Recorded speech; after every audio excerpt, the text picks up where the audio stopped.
Hello student, this is तनु टिप्टान और आज हम हमारे नेक्स्ट पार्ट की ओर बढ़ते हैं जो कि हमारा टॉपिक कवर करने वाले हैं हमारे शेयर्स के बारे में। हमने फर्स्ट जो पार्ट किया था कंपनी क्या होती है, काइंड ऑफ कंपनी पढ़ा हमने, इसकी फीचर्स को डिस्कस किया, इसका पूरा मतलब हमने समझा। हमारा फर्स्ट टॉपिक हो चुका है कंप्लीट। देन आज फाइनली हम पहुंच चुके हैं meaning, nature, type of the share, कि शेयर का मतलब क्या होता है और शेयर के टाइप्स क्या होते हैं, इनका नेचर क्या होता है, ये सब हम समझने वाले हैं, है ना। इशू ऑफ द शेयर वाला चैप्टर चल रहा है हमारा। तो चलो एक छोटे से एग्जांपल लेते हैं, छोटा सा एग्जांपल लेते हैं। अब देखो, मैंने आपको लास्ट लेक्चर में एक चीज बताई थी, एक सेकेंड कि कंपनी के पास ना एक फिक्स्ड कैपिटल होती है, राइट। जब कंपनी बनती है ना, मान लीजिए अब मैं 2024 में अपनी कोई कंपनी सेटअप कर रही हूँ, ठीक है। अब इस 2000 में कंपनी के अंदर ये बोला गया था कि कंपनी की जो कैपिटल होती है ना वो फिक्स होती है, और वो फिक्स कब होगी, जब कंपनी इनकॉर्पोरेटेड होती है ना, मतलब जब कंपनी बनती है उस टाइम एक अमाउंट फिक्स की जाती है कि जिंदगी भर, इसकी जब तक कंपनी के लाइफ टाइम है तब तक ये कैपिटल, इतनी ही कैपिटल आपको क्या करनी पड़ेगी, यूज करनी पड़ेगी, राइट। हमने यही पढ़ा था। ऊपर हमने देखो ये वाला टॉपिक क्या था कि कंपनी जो इनकॉर्पोरेटेड होती है तो मेमोरेंडम ऑफ एसोसिएशन के अंदर ये जो फिक्स्ड अमाउंट है वो हमें रिप्रेजेंट करनी पड़ती है, ठीक है। फॉर एग्जाम्पल मान लीजिए मैंने कहा कि मुझे पूरी लाइफ टाइम तक मुझे क्या करना है, मुझे 10 करोड़ रुपए की रिक्वायरमेंट है, ठीक है। तो ये टोटल क्या होगी मेरे पास, कैपिटल। टोटल मेरे पास क्या होगी, कैपिटल। अब फर्म को पूरी लाइफ टाइम तक इन 10 करोड़ रुपए को क्या करना है, यूज करना है। तो ऑब्वियस ही बात है, जैसे जैसे यूज इनको रिक्वायरमेंट होगी वैसे वैसे इनकी अरेंजमेंट करते चले जाएंगे, है ना। तो कंपनी क्या करती है, इस पूरी कैपिटल को छोटे छोटे हिस्से में बांट देती है। मान लीजिए मैंने कहा कि मैंने इनको शेयर्स में डिवाइड कर दिया, और एक शेयर की जो वैल्यू है वैसे 10 से लेके 100 रुपए तक की वैल्यू होती है। मैं एग्जाम्पल मैं यहाँ पे 100 रुपए ले लूँ। सो ऑब्वियस ही बात है, अगर एक शेयर की वैल्यू मेरी 100 रुपए है तो टोटल अमाउंट मेरे पास कितना है, देखो 10 करोड़ रुपए है, राइट। 10 करोड़ रुपए है। अब मैंने कहा कि एक शेयर की वैल्यू मेरे पास कितनी है, 100 है। तो नंबर ऑफ टोटल शेयर कितने हो चुके हैं मेरे पास, नंबर ऑफ शेयर कितने होंगे, 1 2 1 2 3 4 5 6, 2 2 4 2 6, ठीक है। तो यहाँ पे नंबर ऑफ शेयर कितने हो गए, 10 लाख शेयर हो गए हैं। तो कहने का मतलब टोटल कैपिटल को मैंने क्या कर दिया, छोटे छोटे हिस्सों में बांट दिया, और वो जो एक हिस्सा होगा वो क्या होता है, उसे हम क्या कहते हैं, शेयर कहते हैं, राइट। उस एक हिस्से को शेयर कहते हैं, मीन्स की शेयर वो पार्ट होता है कैपिटल का जिसके पार्ट किए गए हैं, उसको डिवाइड किया गया उन छोटे हिस्से में जिसके आगे और टुकड़े नहीं हो सकते। अगर मैं इसको ऐसे समझाऊं तो सिंपल लैंग्वेज में, राइट। अब इन शेयर्स का पूरी कैपिटल को टुकड़े करने का मतलब क्या है। अब फर्म क्या करती है, जैसे कि जैसे जैसे रिक्वायरमेंट होगी ना, अब देखो यहाँ पे 10 लाख शेयर हो गए हैं, तो जरूरी नहीं है कि एक टाइम में सारे शेयर इशू कर दे। शेयर इशू करने का मतलब क्या है, फर्म क्या करेगी, मार्केट में शेयर इशू करेगी। मार्केट में जो भी इन्वेस्टर्स होगा, जो भी इंटरेस्टिंग पर्सन होगा, इन शेयर के ऊपर नजर डालेगा। अगर वो इंटरेस्टेड होगा तो अपनी पॉकेट से पैसे निकाल के फर्म में लगा देगा, है ना। जैसे हम क्या करते हैं, जैसे शॉप पे जाते हैं और शॉप पे जाने के बाद अगर हमें कोई सामान खरीदना है, हम सामान खरीदते हैं, ठीक है। दुकानदार हमें सामान देता है और उसके बदले में हम उसको क्या देते हैं, पैसे देते हैं। सेम इस तरीके से कंपनी में भी होता है। कंपनी क्या करती है, इन्वेस्टर्स को क्या देती है, शेयर देती है। शेयर एक सर्टिफिकेट है, और ये इन्वेस्टर्स क्या करते हैं, अपना पैसा यहाँ पर देते हैं। मान लीजिए जो मिस्टर एक्स है, इसने क्या किया, कंपनी के 100 शेयर को होल्ड किया है। 100 शेयर के लिए उन्होंने अपनी बात की है कि हाँ मैं 100 शेयर खरीदना चाहता हूँ। तो ऑब्वियस ही बात है, एक शेयर 100 रुपए का है तो 100 शेयर कितने के हो गए, मल्टीप्लाई कर दो, सिंपल। मीन्स कि उसने अपनी पॉकेट से कितने पैसे देने पड़ेंगे कंपनी को, 10,000 रुपए देने पड़ेंगे। पैसे कंपनी के पास अरेंज हो गए, लोगों के पास क्या आ गया, शेयर आ चुका है। जो पर्सन के पास शेयर आएंगे, जिस पर्सन के पास उस कंपनी के शेयर होंगे, उन्हें हम क्या कहेंगे, शेयर होल्डर कहेंगे। So simple. अच्छा, साथ ही साथ अब देखो कोई भी पर्सन है, जब जैसे हम बैंक से जब उधार पैसा लेते हैं तो बैंक हमसे क्या है, पैसा देता तो है, साथ साथ कहता है कि मैं आपसे इंटरेस्ट भी चार्ज करूंगा। इंटरेस्ट क्या है, उसकी इनकम है। इसी तरीके से जब भी कोई इन्वेस्टर्स अपने पैसे को किसी कंपनी में इन्वेस्ट करते हैं तो उसके ऊपर एक डिविडेंड मिलता है, मिलता है नहीं मिलता है। तो ये कहते हैं कि शेयर मिलने से आप शेयर होल्डर मिल गए हो, ठीक है, शेयर होल्डर बन गए उस कंपनी का, और साथ ही साथ आपको कंपनी के अंदर एक हिस्सा मिल जाएगा, 10%, 20% प्रॉफिट भी मिल जाएगा। सिंपल है। अच्छा, पहले इसका मतलब जान लेते हैं, फिर इसके नेचर पे आएंगे। चलो चलो चलो फटाफट चलते हैं। देखो क्या लिखा हुआ है कि a share represent a unit of ownership in a company. Share क्या रिप्रेजेंट करता है? आपके पास जितनी भी यूनिट्स हैं, जितनी भी मैंने क्वांटिटी बोली, जैसे मैंने आपके हमारे एग्जांपल के अंदर मिस्टर एक्स ने 100 शेयर लिए थे, अब उन 100 शेयर का उसके पास ओनरशिप आ गया है कंपनी के अंदर, उसका अब हिस्सा हो गया है। When a person by the share of a company they become a share holder. जब भी कोई पर्सन किसी कंपनी के शेयर्स को खरीदता है तो उस कंपनी का शेयर होल्डर बन जाता है, और साथ ही साथ क्या रिसीव करता है? एक छोटा सा पोर्शन, जितने परसेंट उसने क्या किया है, जितने परसेंट उसने शेयर्स को सब्सक्राइब किया उतने परसेंट उसको क्या मिल जाएगा? प्रॉफिट में हिस्सा मिल जाएगा, जो भी कंपनी कमाएगी। Share allow the company to raise the capital from the investor in exchange of the part of the ownership of the company. Share का जो शेयर अलाउ किए जाते हैं ना, कंपनी जब इशू करते हैं तो उसका मतलब क्या है कि आप कैपिटल रेज कर रहे हो, मार्केट से पैसा उठा रहे हो, और उसके बदले में आप लोगों को क्या दे रहे हो? ऑनरशिप दे रहे हो। समझ में आया? समझ में आया? मीन्स की पूरी टोटल जितनी भी कैपिटल है, कंपनी जब छोटे छोटे हिस्सों में डिवाइड कर देती है, उस स्मॉल डोमिनेशन को क्या बोला जाता है? शेयर कहा जाता है। आई होप आपको ये क्लियर हो चुका होगा, राइट?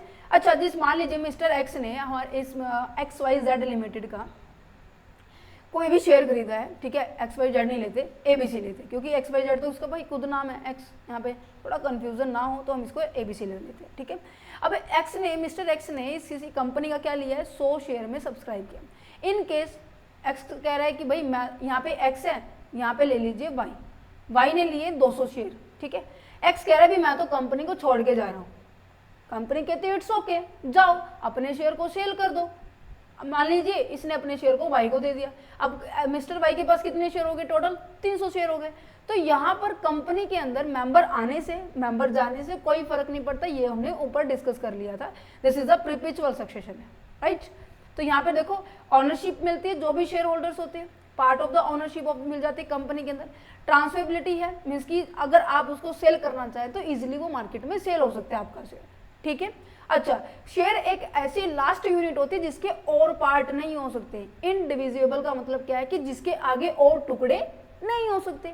अच्छा, इक्वल राइट्स का मतलब क्या है? जितने शेयर आपने लिए हैं, मान लीजिए 100 शेयर लिए हैं और 100 शेयर क्या है, मान लीजिए 10%, 100% कंपनी ने शेयर इशू किए थे, उसमें से आपने 10% को सब्सक्राइब कर लिया, तो आपके पास केवल और केवल 10% की ओनरशिप आएगी, ठीक है। अच्छा, जितनी आपने शेयर लिए हैं उतनी की ही लायबिलिटी रहेगी, राइट। अच्छा, जिसके पास शेयर आ जाता है तो कहीं ना कहीं भी रिप्रेजेंट करता है कि मैं फलाना कंपनी का ओनर हूँ, है फलाने कंपनी के अंदर मैं 10% हिस्सा। फॉर एग्जाम्पल, जैसे मैंने आपको एग्जाम्पल लिया था कि अगर आप किसी यूनिवर्सिटी के अंदर अपना एडमिशन लेते हैं, रजिस्टर में आपका नाम लिखा गया है, तो आप क्या कहेंगे कि मैं इस क्लास का स्टूडेंट हूँ। कहते हैं ना कि मैं BCom सेकेंड ईयर का स्टूडेंट हूँ, मैं +2 क्लास का स्टूडेंट हूँ, मैं MCom क्लास के स्टूडेंट हूँ, कहते हो। तो कहीं ना कहीं एक एविडेंस मिल जाता है। Income from the share, share से तो इनकम होती है, जो मैंने आपको बताया डिविडेंड रिसीव किया जाता है। दैट्स अ रीजन मैं आपको हर बार कहती हूँ कि जो पहली स्लाइड होती है वो बहुत ध्यान से समझनी होती है, क्योंकि आपको सारे टॉपिक क्लियर हो जाएंगे one by one. I hope कोई दिक्कत हो तो आप मुझे कमेंट सेक्शन कर सकते हैं, स्पेशली आप सभी स्टूडेंट्स के लिए ये कमेंट सेक्शन, राइट। तो चलो अब इसके टाइप्स पढ़ लेते हैं कि शेयर के कितने टाइप्स होते हैं। शेयर के मोस्टली वैसे 2 टाइप होते हैं, ठीक है, टाइप ही 2 होते हैं। पहला क्या है? इक्विटी, दूसरा क्या है? प्रेफरेंस। मैम दोनों में फर्क क्या है? दोनों में फर्क क्या है? जैसे कि जब आप मार्केट में कोई सामान खरीदने लेने जाते हो, मान लीजिए आप कोई भी कंप्यूटर खरीदने जा रहे हो, या फिर मैं छोटा सा एग्जांपल दूं तो यहाँ पर कोई बुक खरीदने जा रहे हो, ठीक है। मेरे पास देखो, मैं आपको बता दूं, मेरे पास अप्रोक्स 8 से 7 बुक है कॉर्पोरेट अकाउंटिंग की। मैं सभी तो नहीं दिखा पाऊंगी, आई होप सब भी तो नहीं दिखा पाऊंगी, बट हाँ 8 से 7 बुक यहाँ रखी है, ठीक है, कॉर्पोरेट अकाउंटिंग की। अब मैंने सभी को जो परचेज किया ना, सब में सबके प्राइसिंग अलग थी, सबकी फीचर अलग थी, इवन सबके अंदर जो कंटेक्स्ट था, इसकी जो मटेरियल था वो अलग अलग था, जिसके कारण उनके प्राइसेस फ्लक्चुएट हो रहे थे। तो मैं जब मार्केट में गई ना, मैंने कहा कि अंकल इस बुक में और इस बुक में फ़र्क क्या है? मुझे फ़र्क बताओ, देन उसके बाद मैं परचेज करूँगा। तो कहते हैं बेटा इसके अंदर ना सैंपल पेपर भी है, इसके अंदर प्रैक्टिस सेशन ज़्यादा है, यहाँ पर क्या है, यहाँ पर केवल और केवल कंटेंट है, यहाँ पे कोई प्रैक्टिस सेशन नहीं है। एक बुक के अंदर केवल और केवल प्रैक्टिस सेशन से मीन्स की सबकी फीचर कहीं ना कहीं अलग थी, जिसके कारण उसके प्राइस बढ़ते घट रहे थे। सेम इस तरीके से काम तो शेयर ही है, दोनों फीचर अलग अलग हो जाएगी। पहला पता है क्या कहता है, मैंने कहा कि भाई तुम ना ऐसे करो, इक्विटी ले लो या फिर तुम प्रेफरेंस ले लो, कोई फर्क नहीं। कहते ऐसा तो हो ही नहीं सकता, इक्विटी लेंगे तो आपको कहीं ना कहीं ज्यादा ओनरशिप मिलती है। पता है इस बात का, जो भी पर्सन कभी भी फर्म के अंदर ज्यादा ओनरशिप लेता है ना, तो उसका ओनरशिप देने का रीजन है। रीजन बताऊं क्या है, इक्विटी वालों को कभी भी फिक्स रेट पर डिविडेंड जो है ना कभी नहीं मिलता, कभी भी नहीं मिलता। मीन्स कि अगर प्रॉफिट हुआ तो इनको मिल जाएगा, अगर प्रॉफिट नहीं हुआ तो नहीं मिलेगा, भाड़ में जाओ, तुम लोग को नहीं देने वाले। ये रियलिटी है। ये अगर मैंने कहा कि चलो बहुत सारा प्रॉफिट बच गया, ठीक है, यहाँ पे हमने प्रेफरेंस की भी, यहाँ पे सबसे पहले किसकी पेमेंट होती है, अपने क्रेडिटर्स की होती है, आउटसाइडर की, फिर हमने डिबेंचर्स की भी पेमेंट कर दी, फिर तीसरे नंबर पे हमने प्रेफरेंस की भी पेमेंट कर दी। फिर ये देखो इतना सारा प्रॉफिट बचा, किसका है ये, इक्विटी का। बचने को तो बहुत सारा बच सकता है या फिर कुछ भी नहीं बच सकता। तो कहीं ना कहीं इसके पॉइंट ऑफ व्यू से ये रिस्क है किनका, जिन्होंने इक्विटी में इन्वेस्ट कर रखे।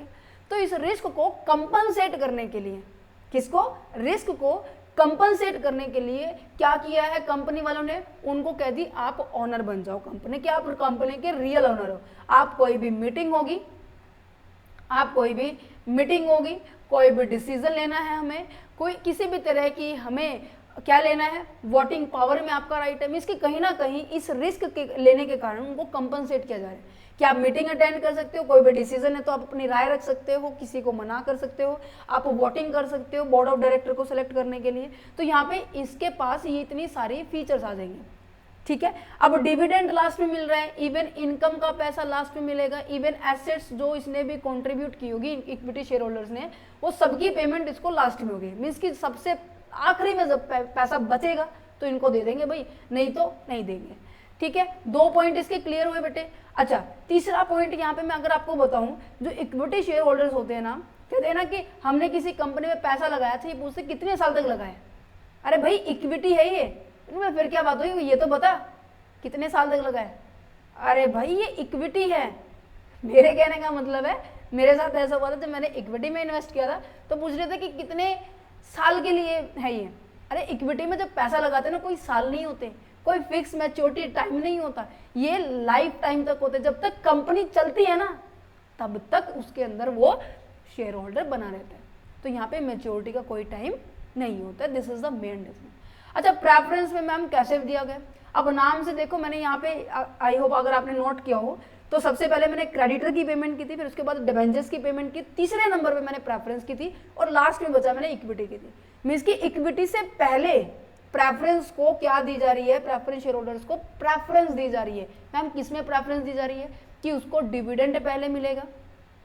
क्या मैम इनका डिविडेंड फिक्स होता है, हाँ जी बच्चे, इनका डिविडेंड क्या होता है, फिक्स रेट होता है। केवल इक्विटी है जिसको डिविडेंड फिक्स नहीं मिलता, ठीक है। अच्छा, दूसरी बात मैम, इनको एसेट्स में और इनकम में इक्विटी से पहले पेमेंट होगी, राइट। इनकी मैम मैच्योरिटी डेट होती है, यस ऑफ कोर्स, इनकी यहाँ पर मैच्योरिटी डेट होती है कि आपने 3 साल के लिए अपना पैसा इन्वेस्ट किया, आपने 4 साल के लिए अपना पैसा इन्वेस्ट किया, कि कंपनी में, जिस कंपनी में आपने इन्वेस्ट किया है ना, वो 3 साल के बाद आपका पैसा लौटाएगी, उतने टाइम तक आपको रेगुलर बेसिस पे डिविडेंड देती रहेगी।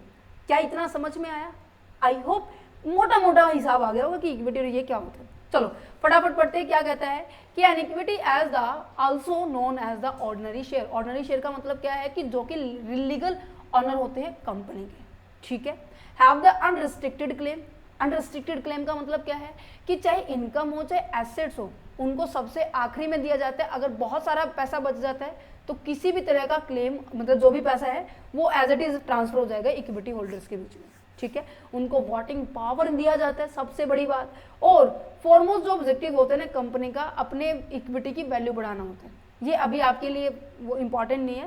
वैसे मैंने आपको ना वैल्यूएशन ऑफ द शेयर के अंदर डिस्कस किया था कि कैसे हम इक्विटी को वैल्यूएट करते हैं। पता है आपको कि जैसे मैंने EBIT का एग्जाम्पल लिया था, आई होप सबने देखा हो तो पता लगेगा, अदरवाइज आपको नहीं पता लगेगा। तो लास्ट में जब पैसा बचता है ना उसको नंबर ऑफ शेयर होल्डर से हम डिवाइड करते हैं इक्विटी। तो यहाँ पे जितनी ज़्यादा वैल्यू आएगी उतना ज़्यादा कंपनी की वैल्यू होती है, राइट। ये कंपनी के रियल ओनर होते हैं, क्योंकि ये रिस्क को बियर करते तो उनको कंपनसेट करने के लिए उनको ओनरशिप दी गई है, राइट।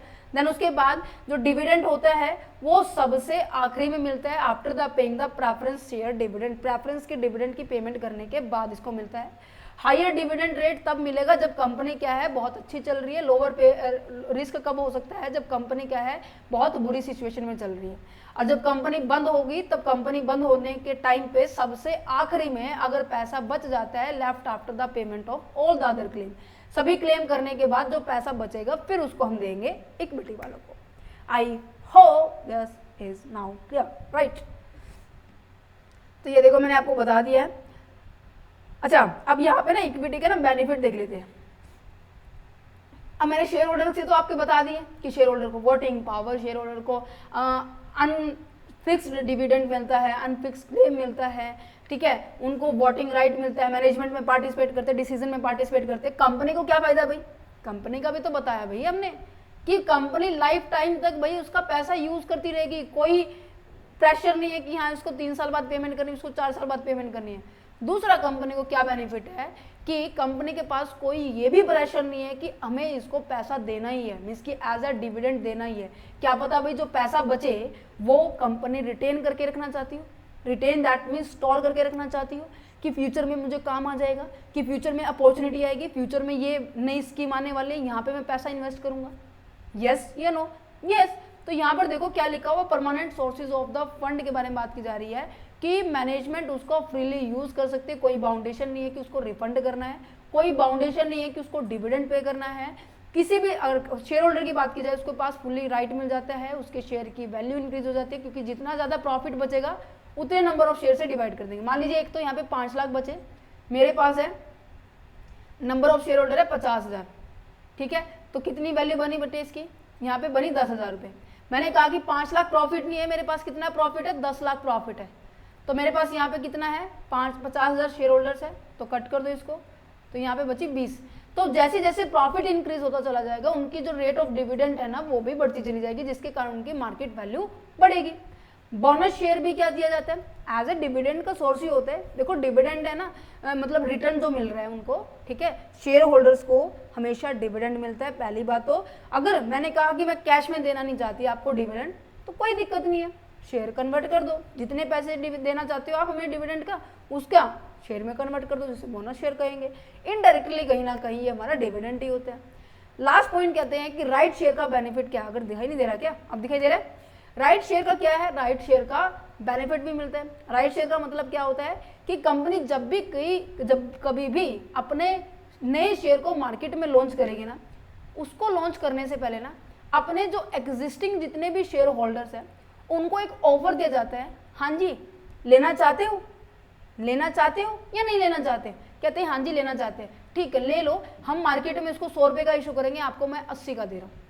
मीन्स की पहली बात तो आपको प्रेफरेंस दी जा रही है एग्जिस्टिंग शेयर होल्डर को, राइट दिया जा रहा है पहले खरीदने का।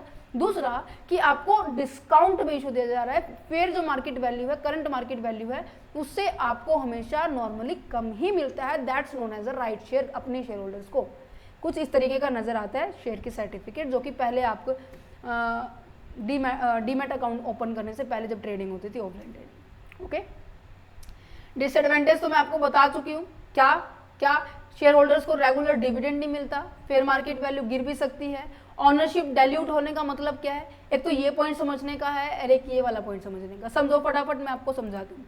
मैंने कहा कि मेरी कंपनी में सबसे पहले, अब मैंने इसको कहा कि जितने भी पर्सन इक्विटी में इन्वेस्ट करेंगे वो कंपनी के क्या होने वाले हैं, ऑनर होने वाले हैं।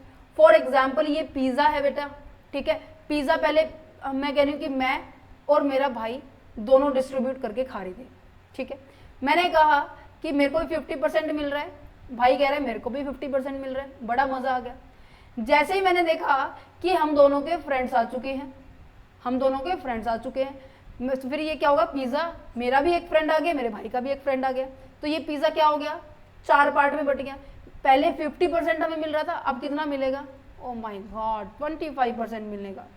दैट मीन्स जैसे ही number of share holders increase होंगे तो प्रॉफिट भी उतना हमें कम मिलेगा।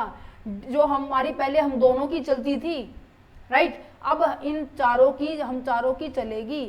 तो ऑब्वियस ही बात है, कोई भी कंपनी ये नहीं चाहेगी कि जो हाथ में जो कंट्रोलिंग पावर है ना वो काफी सारे लोगों के पास जाए, नहीं चाहेगी, वो चाहेगी कम लोगों के पास रहे। तो डीमेरिट शेयर होल्डर्स के लिए कि जितने ज्यादा नंबर ऑफ शेयर होल्डर्स होंगे उतना कम उनको क्या मिलने वाला है, प्रॉफिट मिलने वाला है। That's the point, is the dilution of the ownership. Is it clear? समझ में आ गया? अच्छा, high cost profit, high cost किसके बारे में की बात की जा रही है? जैसे मैंने आपको बताया था, सबसे पहले क्या होता है, ईबीआईटी होता है, अर्निंग बिफोर इनकम टैक्स होता है, कि मीन्स कि जो भी पैसा आपने कमाया है उसको कमा तो लिया, पर उसमें से अभी हमारा इंटरेस्ट देना रहता है, अभी हमारा टैक्स देना रहता है, अभी हमारा प्रेफरेंस शेयर होल्डर्स का डिविडेंड देना रहता है, फिर कहीं जाके जो अमाउंट बचेगा वो इक्विटी शेयर होल्डर्स का बचेगा। अच्छा, मैंने कहा कि मैंने क्या किया, मैंने इंटरेस्ट भी पेमेंट कर दी, तो ये कहते हैं कि चलो कोई बात नहीं, ईबीटी बच गया, मीन्स की अर्निंग बिफोर टैक्स, मीन्स की टैक्स पेमेंट करना रहता है, मैंने ये भी माइनस कर दिया टैक्स, तो मैंने कहा ईएटी बच गया। कहते ठीक है, पहले प्रेफरेंस का तो डिविडेंड दे दो। कहते अब वो पैसा बच गया, अर्निंग बच गई, जो कि किसके लिए है, फॉर इक्विटी शेयर होल्डर्स के लिए। तो मैंने अब देखो आपको एग्जाम्पल दिया था, मेरे पास 5 लाख रुपए बचे, 5 लाख में 50,000 मेरे शेयर होल्डर्स है, तो यहाँ पे वैल्यू निकली थी 10 रुपीज, है ना। तो यहाँ पर क्या है, यहाँ पर क्या है, यहाँ पर क्या है, जब देखो टैक्स पहले हमने इंटरेस्ट दिया, मान लीजिए यहाँ पे मेरा 10,000 रुपये क्या बना था, 10,000 रुपये मेरे पास क्या है, ईबीआईटी है, 3,000 मैंने क्या कर दिया, इंटरेस्ट पे कर दिया, जिसकी वजह से मेरे पास ईबीटी कितना रह गया, 7,000 रह गया। अब ईबीटी के ऊपर हमेशा क्या लगता है, टैक्स लगता है। फॉर एग्जाम्पल मैंने कहा 30% मेरा ईबीटी का टैक्स है, तो 7,000 गुना में 30 करेंगे तो 2100 बनेगा, बनेगा नहीं बनेगा तो 4,900 बच जाएगा। दूसरा केस अगर मैं लेके चलूं कि एक ऐसा पर्सन है जिसने कहा कंपनी में मैंने तो डिवेंचर इशू नहीं कर रखे, मैंने ना तो लोन ले रखा, कहते फिर इंटरेस्ट भी नहीं होगा, कहते नहीं है, कहते यहाँ पे फिर कितना हो गया, कहते 10,000 रुपये, 30% टैक्स देना, कहता हाँ जी देना है, तो यहाँ पे 3,000 बना, कहते हाँ जी बना है। तो यहाँ पर देखो कि इंटरेस्ट की पेमेंट की वजह से, इंटरेस्ट की पेमेंट की वजह से मेरे को यहाँ पर टैक्स कितना देना पड़ रहा है, 2100 रुपये, और इंटरेस्ट ना पेमेंट करने की वजह से मुझे यहाँ कितना टैक्स देना पड़ रहा है, 3,000 रुपये। फर्क देखो, 900 रुपये का बेनिफिट किसने उठाया, जिसने इंटरेस्ट की बेनिफिट ली, राइट। तो डिबेंचर्स हमेशा क्या होते हैं, आपके चीपेस्ट सोर्स इसलिए माना जाता है क्योंकि डिबेंचर्स के ऊपर हमें इंटरेस्ट पेमेंट करना पड़ता है, और इंटरेस्ट पेमेंट करने के बाद जो पैसा बचता है उसके ऊपर हम टैक्स देते हैं, राइट। पर डिविडेंड तो सबसे आखिरी में देते हैं इक्विटी वालों को, तो टैक्स का बेनिफिट यहाँ पे नहीं मिलता है। दैट्स अ रीजन कि ये हमारे लिए ज़्यादा हाईली कॉस्ट होते हैं। सो सिंपल, सबसे पहला रीजन समझ में आया, राइट। टैक्स की कैलकुलेशन करते वक्त हमें इसका बेनिफिट नहीं मिलता क्योंकि डिविडेंड हम बाद में देते हैं out of the post tax profit, means कि टैक्स को माइनस करने के बाद जो प्रॉफिट बचता है उसमें देते हैं। दूसरा, यहाँ पर ना फ्लोटेशन कॉस्ट बहुत ज़्यादा आती है। फ्लोटेशन कॉस्ट का मतलब पता है क्या होता है कि जब कभी भी कंपनी अपने शेयर्स को इशू करती है तो उसको इशू करने के टाइम बहुत ज़्यादा खर्चा आता है इक्विटी के अंदर। As it clear? यहाँ पर हो जाता है आपका equity share complete. Then finally अब हम कर लेते हैं प्रेफरेंस शेयर। ऐसे मैंने प्रेफरेंस शेयर के बारे में बता दिया, ये भी एक लंबे साधन, लॉन्ग टर्म सोर्सेज है, जिसकी लंबे टाइम के लिए अगर पैसे की रिक्वायरमेंट है तो प्रेफरेंस का यूज़ कर लो, बेटर रहेगा। इसके ऊपर भी हमें डिविडेंड देना पड़ता है। डिविडेंड कैसा देना पड़ रहा था, फिक्स देना पड़ रहा था।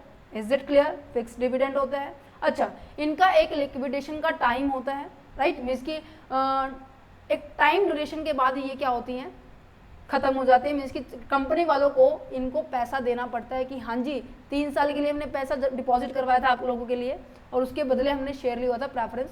3 साल के बाद कंपनी को कंपलसरी है उनके शेयर को रिडीम करना पड़ेगा। क्या करना पड़ेगा? रिडीम करना पड़ेगा। रिडीम का मतलब होता है रीपे करना पड़ेगा जो कंपनी ने पैसा लिया हुआ था, ठीक है। अब इसके यहाँ पे ना टाइप्स इंपॉर्टेंट है, टाइप समझो।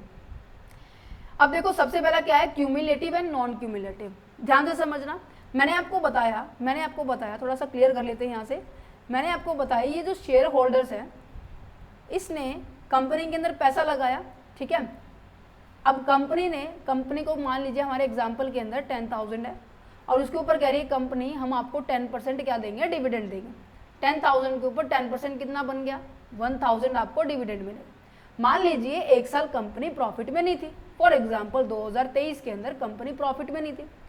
इन केस जब 2024 आए, अगर आपको ये बोला जाए कि आपको पहले पीछे वाला भी दिया जाएगा, इस साल का भी दिया जाएगा, फिर आगे कहीं जाके हम इक्विटी वालों की पेमेंट करेंगे।